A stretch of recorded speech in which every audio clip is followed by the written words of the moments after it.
மயிலாடுதுறை அருகே சிறுகோவலங்குடியில் குடிநீர் விநியோகம் செய்யப்படாததை கண்டித்து கிராம மக்கள் 50க்கும் மேற்பட்டோர் காலிக்குடங்களுடன் சாலை மறியல் போராட்டத்தில் ஈடுபட்டனர்.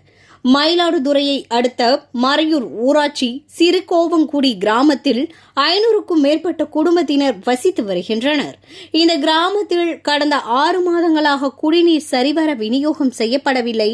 இதனால் கிராம மக்கள் அருகாமையில் உள்ள பகுதியில் சென்று குடிநீர் எடுத்து வந்து பயன்படுத்தினர்.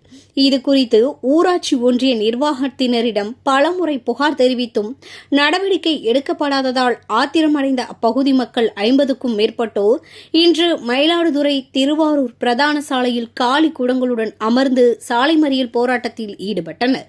அவர்களிடம் ஊராட்சி ஒன்றிய அலுவலர்கள் மற்றும் போலீசார் பேச்சுவார்த்தை நடத்தினர். இதனை ஏற்ற கிராம மக்கள் போராட்டத்தை விலக்கிக் கொண்டு கலைந்து சென்றனர். சுமார் 45 நிமிடங்கள் நீடித்த இப்போராட்டத்தால் அப்பகுதியில் போக்குவரத்து தடை ஏற்பட்டது.